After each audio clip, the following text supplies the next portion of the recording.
Okay, this is 2.1, day 1, video number 2. So previously, we talked about the idea that what we're really doing to find the equation of a tangent line, first of all, we need to find the slope at a specific point. And to find that slope at a specific point, we basically need to take the limit of the secant slopes, or the limit of the average slopes. So that's what we're doing by using the different formulas. Now, there was 2 different formulas we came up with, and in this specific example, I'm going to show you that both of them work.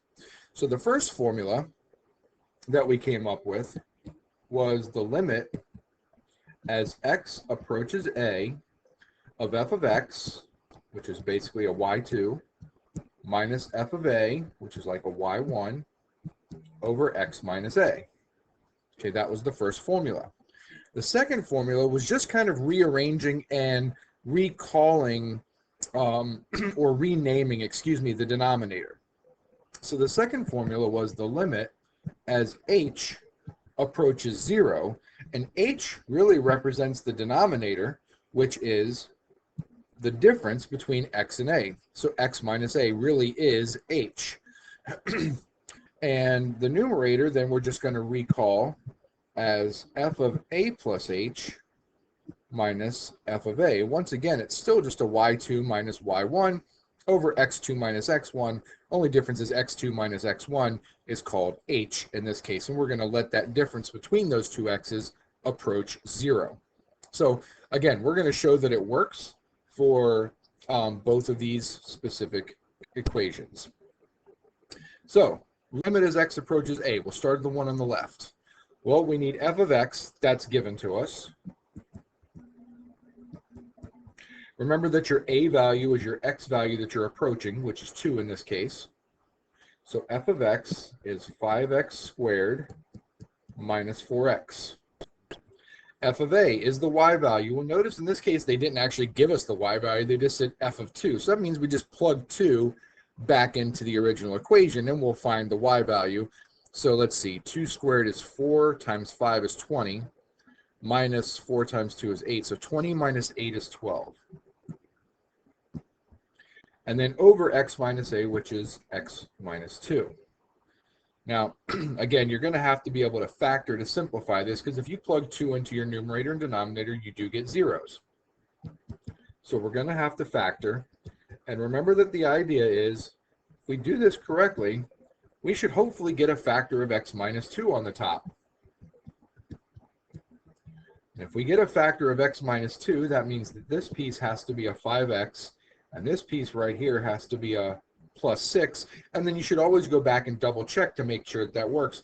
If you check your outside and your inside terms, you're going to get a positive 6x minus 10x. Adding those together gives you minus 4x. We are good there. So then we'll take the limit as x approaches 2. The x minus 2s are going to divide out of 5x plus 6. Now we can directly substitute 2 in, and we're going to get 10 plus 6, 16. So 16 here is our slope. And we're going to do it with the other method just to show it's exactly the same thing. So in this case, we need a plus h. Well, again, a is 2. So we're going to do the limit as h approaches 0. Now, f of a plus h, you might want to write that off to the side. F of a plus h is going to be plugging a plus h into all of the x's. So in this case, we can go ahead and plug 2 plus h in to all of the x's. So that's going to be 5 times 2 plus h squared minus 4 times 2 plus h. So let's go ahead and plug that in on the numerator. So 5 times 2 plus h squared minus 4 times 2 plus h. That's f of a plus h. Don't forget you need to subtract f of a. We did figure that out on the other side, so that's 12 over h. That part never changes. We're trying to get rid of the h. So if we've done everything correctly, which means we're going to have to FOIL some stuff on top, do some distribution, everything that does not have an h in it has to algebraically go away. Otherwise, we didn't do it correctly. So let's verify that that works. All right, so we do have to FOIL 2 plus h. That'll be 4 plus 4h plus h squared. I'm going to distribute the negative 4, so that's going to be minus h, minus 8 minus 4h minus 12 all over h. One more step on top as far as distribution. So that's going to give us 20 plus 20h plus 5h squared minus 8 minus 4h minus 12 all over h. So now we're ready to see if what I said before holds true. Anything that doesn't have an h on top has to algebraically go away. So I've got 20 minus 8 minus 12. Well, minus 8 and minus 12 is minus 20. So 20 and minus 20 go away. Everything else has an h in it. We can combine some things. So we're going to have the limit as h approaches 0. Let's see, 20h and minus 4h is 16h plus 5h squared divided by h. Now, technically, you can factor the h out of the top, or you can just divide each term individually by h, and you're going to get 16 plus 5h left over. Now that we've gotten rid of the denominator, because we canceled an h out of every term, we can directly substitute 0 in for h, which leaves us, of course, with 16. The slopes match. Either way, perfectly acceptable. The way on the left, you had to be decent with factoring. The way on the right, you had to be good with expanding. It's really going to become a preference thing unless, of course, something specifies to do it one way or the other. That was the hard part. We did all the hard work, so now all we have to do is write the equation of the line. I have x, I have y because we found it to be 12, and we now have slope. So it's going to be y minus y1, which is 12, equals the slope, which is 16, times x minus x1, which is 2. There is the equation of the tangent line, and you didn't have to do it both ways. I just wanted to show you that both ways do work. Okay, so let's find the equation of the tangent line to the curve y equals 3x plus 2. It doesn't really matter which way you go about doing this. So you can choose to do it with the first way or the second way, or if you happen to really be thinking and you're really paying attention, the curve that I gave you is actually just a line. So at any point on the line, doesn't really matter what it is, as long as it's a point on the line, the slope is going to be the same thing. So you can go ahead and plug it into either one of those formulas. Either way, you should get that the slope is 3. Try it with one of them just to double check and see. But now I can see that the slope is 3. They gave me an x, that's 2. The y value, if I plug 2 in there, is going to give us 8. I now have everything I need to write the equation of the tangent line. Y minus y1 equals slope x minus x1. And if you were to go ahead and distribute the right, 3x minus 6, and then add 8 to both sides, you get the equation that we started with. That should make sense. Any point on that line, the equation is going to be, or the equation of a tangent line is going to be itself, because it's already linear. All right, don't want to spend any more time on that one, but that's the general idea. All right, so limits of the form, limit as h approaches 0, f of a plus h minus f of a, occur in many applied problems where we simply wish to measure the rate of change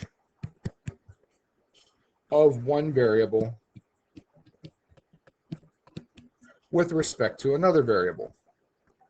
So let's consider the familiar problem that we've been dealing with of velocity of a moving object.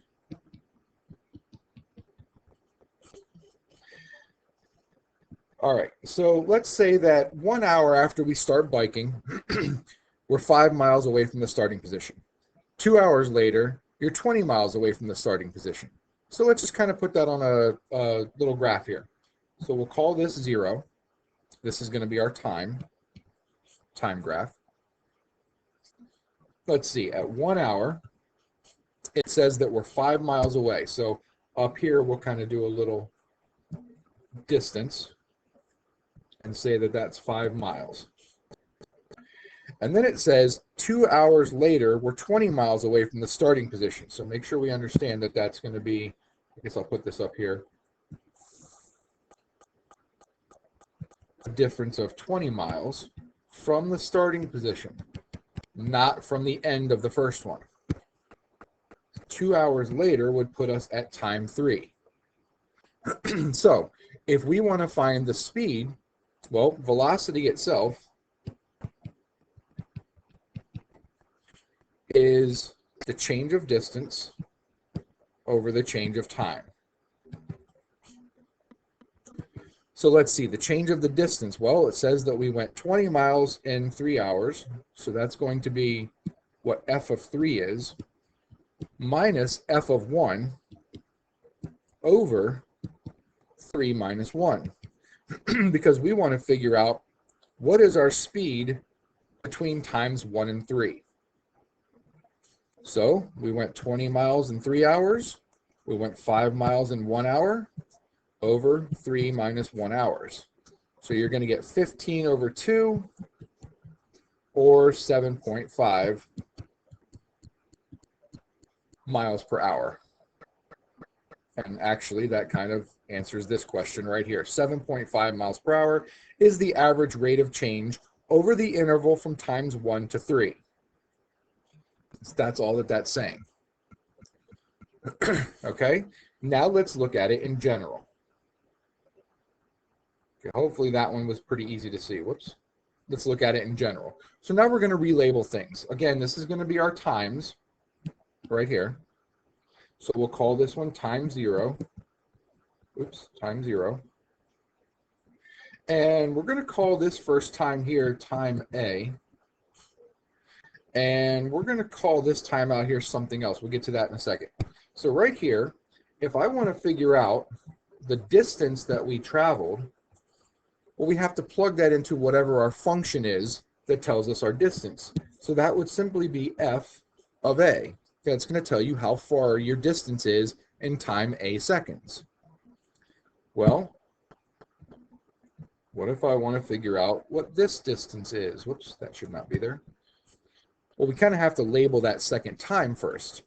So to get from time A over to whatever this time right here is, we're going to have to add some kind of a difference. Well, we called that difference before h. So if I take time A and I add h to it, this becomes time a plus h. So that means that this distance up here is the function evaluated at a plus h. So my average velocity is going to be the distance at time a plus h minus the distance at time a over the difference in the times, which is a plus h minus a. And hopefully you can see that what we're going to get out of this is f of a plus h minus f of a over h, because the a's subtract out in the denominator, and that should look extremely familiar. We just dealt with that for the last so many problems. And again, as h gets smaller and smaller, h is approaching 0. So we will actually approach the velocity at time, oops, that should not be an equal sign, at time t equals a. I guess I could have just put time equals a. Or in other words, what we're going to find as we start letting h get closer and closer to 0 is we're going to find the instantaneous velocity. And the instantaneous velocity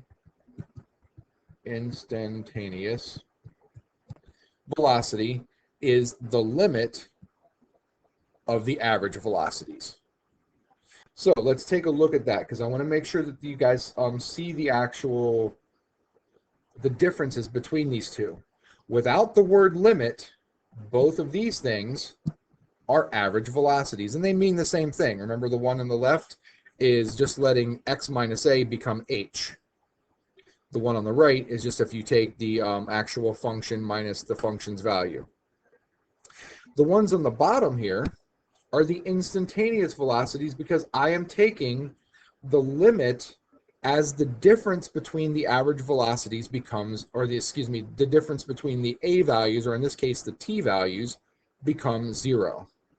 So when you take the limit of the average velocities, you now get the instantaneous velocities. So the limit of the average is the instantaneous, and that goes for slope or velocities. And you should start recognizing that the slope of a position function is its velocity. That's exactly what we're doing. Okay, I think that we're going to come back with one more video, and we'll do the last few examples on here, and that'll be it.